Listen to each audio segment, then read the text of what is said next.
Pakinggan po ninyo itong balitang ito. Nako, eto na, sabi na nga ba eh. Nagpapalusot na po si Sara Duterte. Iba na yung dating ng kanyang paliwanag ngayon. Matapos matanggap ng kanyang opisina ang official na summon. Sinomo na siya ng NBI, pinagpapaliwanag na siya. Kaugnay ng kanyang video statement na pinalabas. Pero ngayon, hindi lang ito naghuhugas kamay. Para bang umiiwas pa. Pakinggan niyo itong balitang ito. Pwede kayong magalit, pwede rin kayong matuwa, pero sa aking analysis, opinion, palusot si ate. Nagparito ang kanyang mga sinabi ay bahagi ng isang kondisyonal na sitwasyon at hindi isang aktibong banta sa buhay ng Pangulo at iba pang mga opisyal. Paki-check. May sinabi ba akong assassin doon? Ayan o. Wala. So nilalagay nila doon sa narrative nila, assassin. And nilalagay nila sa narrative nila, murder plot. Tossing the word assassin into this issue makes things even more terrifying for our country. And especially because I never used that term during my recent consternation against the Marcos administration's failure to serve the Filipinos while it masterfully persecutes political enemies. Kita nyo, kita yung palusot. Wala ka nga sinabing ganon. Pero sinabi mo, yes ma'am, huwag kayong mag-alala. May inutusan na ako. Di ba? Yun ang statement mo.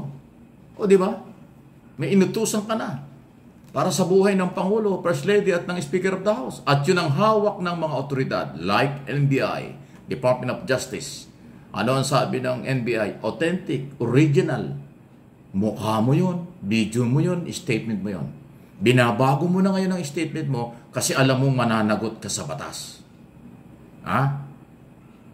Yan o, ang ating observation. Nagbabago na, nagpapalusot na, pero doon ka sa NBI magpaliwanag, huwag sa media.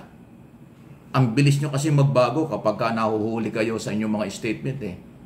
Yung katuwiran mo yan, katanggap-tanggap ba yan sa mga mamamayan Pilipino? Sa international community, yung palusot mong yan? Ay, nako, hindi. Ang madiin doon, inuutos mo na. May inutusan ka na. At nag-commit na gagawin niya sa oras ng panahon na kailangan. O, di ba? Yung pag-uutos mo, yun na yun. Yung pag-amin mo, yun na yun. Pero ngayon, binabago mo. Lukuhin mo yung mga followers mo, pero mga Pilipinong matitino, ang ating batas, hopefully ang mga magpapatupad ng batas tulad ng NBI, Police, at Department of Justice at Korte kung aabot doon at dapat umabot sa Korte, managot ka, Sara Duterte. Masyado kang matapang magsalita. Hindi mo alam na ang iyong mga sinasabi ay merong kakibat na malaking accountability. At ngayon, sisingiling ka na, pananagutin ka na. Ano man ang palusot mo, sabi nga ng mga tambay sa kanto, sa presinto ka na lang magpaliwanag. Ang media, hindi ang korte. Ang media ay hindi opisyal na makapagbibigay ng katarungan sa mga ginawa, kasalanan, at posibleng kaparusahan. Yan po ang aking paniniwala at interpretation sa nangyayari. Medyo binabago-bago niya. Nililang na naman tayo. Pinapaniwala na naman kayo. Pero itong channel na ito at ang inyong lingkod, meron tayong paninindigan. Kung ano ang sinabi mo, ano man ang ating sasabihin, yan po ay mahirap ibaliwala. Lalo na po kung merong posibleng lalabagin na batas. Ang pinag-uusapan dito, national security, active threat sa first family. Sabihin natin first family kasi yung Romualdez, Marcos, iisang pamilya yan. Yung First Lady, asawa ng Pangulo. 3 buhay na mahalaga sa ating bansa ang pinagbantaan mo at inuutos mo na kuhanin. Tapos ngayon sasabihin mo, may ganyan kang palusot. Wow! Tama yung sabi ng mga lasinggero at mga barbero. Sa presinto ka na lang magpaliwanag, iha. Sara Duterte, Vice President. Di ba? Siguro nararamdaman na nitong si Sara yung negatibong reaksyon ng Pilipino sa buong mundo. Negatibong reaksyon ng international community. at ng buong mundo sa kanyang hindi katanggap na tanggap na mga statement, pagbabanta at paliwanag bilang pangalawang pinakamataas na opisyal ng Republika ng Pilipinas. Ayan. Any comment, reaksyon, malaya po kayo. Lagi po akong nakikisuyo, pakinalang, like and share po ng pinag-uusapan natin dito para makarating sa buong mundo. Hindi lang sa Pilipino, kayong mga overseas Filipino workers, kayong mga Pilipino na may mga kamag-anak na mga dayuhan, ibang lahi, paki-explain po ninyo sa kanila itong aking pinapaliwanag dito sa nangyayari sa ating bansa. Inuulit ko, medyo lumilihis. Medyo nagbago ang statement ni Sara. Parang tayo pa ang minamali.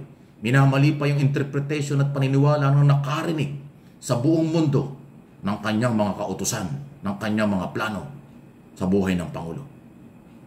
Nililin lang tayo, pinaiikot tayo. Akala naman ng mga Pilipino at ng matitinong tao ay maniniwala sa kanya. Nagkakamali siya. Seryoso ang gobyernong ito. Panagutin siya. May direktang utos na ang Pangulo bago nagpunta ng Abu Dhabi, United Arab Emirates, kung saan nandun ang Pangulo ngayon, na gumawa ng malalimang aksyon at investigasyon. Kaya nga po, may SOMO na, pinapatawag na siya. Sa loob ng 5 araw, pag hindi siya nagpakita sa NBI, abangan natin, pwede siyang arestuhin. Pero sana humarap siya. Matapang siyang magsalita na kung ano-ano, dapat humarap siya sa investigasyon. Subukan natin ang kanyang mga sinasabi at pagkatao sa harap ng mga lehitimong abogado, ahente ng NBI, Department of Justice. At kung kinakailangan at dapat makarating sa korte, papanagutin. Again, lagi kong sinasabi, no one is above the law. Hindi ko naman pwedeng sabihin ignorance of the law. Hindi. Abogado siya. Vice President siya. Alam niya ang batas. Yun lang mga followers niya. Doon natin sasabihin, ignorance of the law excuses no one. Doon sa mga followers na sarado ang isip. Akala nila at sinabi ng mga Duterte, tama. Akala at sinabi ng mga Duterte, palakpakan sila, nagtatawanan sila dahil akala tama. No, pinasasakay lang kayo.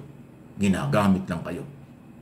Parang mga pulis, ginamit lang noong nakaraang gobyerno, pero pinabayaan ng magkasabit-sabit ng pulis. May mga nawalang buhay na pulis, may mga kinasuhang pulis. Ngayon, wala silang pera para gamitin sa kanilang laban sa korte at pambayad sa abogado. Pero ang pangako ng nakaraang gobyerno, sasakopin niya, tutulungan niya. Pero anong nangyari? Wala. Until now, walang natatanggap na pera ang kapulisan mula sa nangako sa kanila na sila ay susuportahan. Di ba? Kung yung pulis nga nabudol kayo pa kayang mga taga-suporta. Kaya ba kayong pakainin ng mga Duterte kung naghihirap kayo? Ayawan ko lang. Tatawa na lang tayo. Again, please like and subscribe, follow, at pakishare ng video.